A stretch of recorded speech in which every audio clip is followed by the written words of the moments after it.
But on the flip side of implementing these programs and practices that are prevention based, we also have things within our communities that are prevention, and that's culture.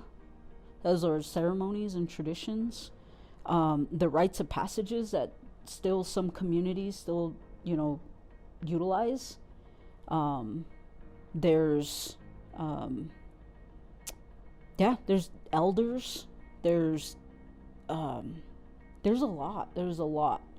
And so when we talk about prevention, it's pretty broad. Now I'm the Native Connections Program specialist for the tribe, for the Southern Ute Indian Tribe, and that our primary goals, our big broad goals, is addressing mental health on the Southern Ute Reservation and substance use prevention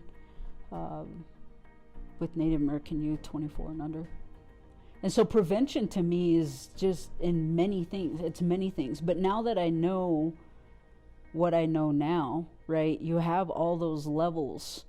And especially in indigenous communities, that culture part is super important. And it's not just about the programs. Doing the community trainings on suicide prevention, so youth mental health first aid, and other substance use, adult to youth trainings. The things that people express to me during these conversations is that they didn't realize how much their friend or their family member couldn't be themselves, and how hard that would be for them to not be themselves. We get grandparents and parents that come up to us too, and they're like, thank you, because my kid is going through some stuff. And it's really nice to see all in these parades. It's nice to see you guys doing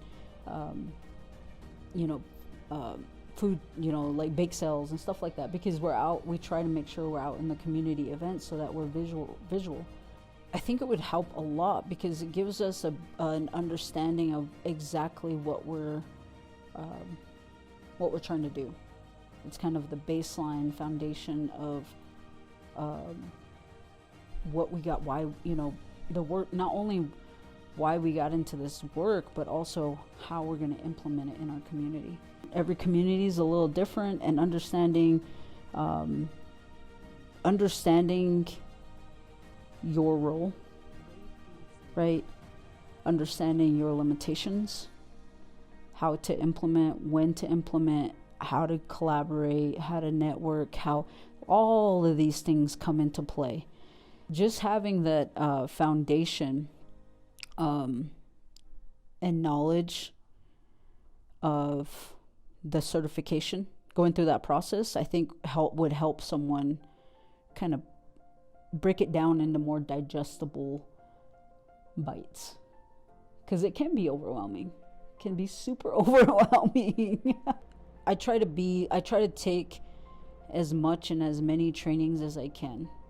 I try to apply myself in different situations and experiences, and I just see that as one of those things.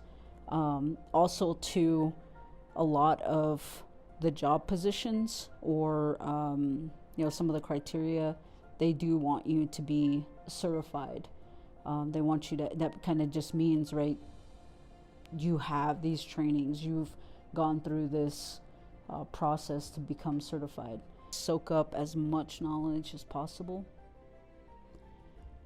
Don't forget your why, because that's going to motivate you, because there are going to be times where you're just like especially when you start digging into implementing programs and changing policies. That can be a real hair puller right there. So remembering your why,